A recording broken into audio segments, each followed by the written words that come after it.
Hello everyone, thanks for coming out to this wonderful event. I am David Laing, I am with Occupy Edmonton. So yeah, we did our part to help put this rally together by offering to do the art build and helping a bit with the organizing. What I want to talk about is a little bit about my own experience with agriculture, organic farming, and my involvement with the food movement, and kind of a project that Occupy Edmonton is working on. So I grew up on an organic farm from about age 15. I lived with my dad and my stepmom, learning a lot about agriculture from a fairly young age.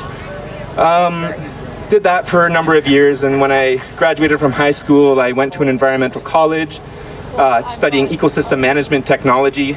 I started a community gardening project at college where we implemented principles of permaculture and tried to build community at the school around food. It was very successful. We got a lot of support. Yeah, it was a good time. When I graduated from ecosystem management, I got involved in the WOOF program. So I started volunteering on organic farms across Canada, traveling around from farm to farm, helping out farmers. I learned a lot in that process about agriculture, and what I was also really interested in was community living, community-based agriculture projects. So I discovered a commune actually in 100 Mile House, British Columbia called SEEDS, the Community Enhancement and Economic Development Society. They've been living off the land for over 30 years, growing food. They're literally hippies straight from the Back to the Land movement, still doing it. And it's been an honor to be growing food with them for the last about 6 years now. I've been there on and off.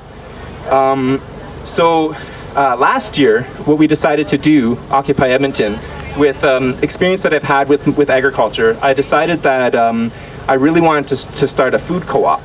So with many fellow activists, we got together and we started up our own co-op called Seeds, Feeds and Needs. So that's what we did at the start of this year. It was just in our first year, we did some low maintenance crops. We planted potatoes and fava beans and kale, and did pretty good, just getting city people experience with agriculture. A lot of people, they cared about the food movement, they cared about activism, yet they had no real experience with agriculture. So in our first year, we decided to just try to take it slow, not bite off more than we can chew. So right off the get-go, we took a pretty strong, as far as our philosophical stance or our ideological stance. We actually took it right from the Food Not Bombs organization, that food is a right and poverty is a form of violence. We feel that every person should have access to good-grown, local organic food. We don't think it's right that low-income families have to get stuck on essentially a GMO diet.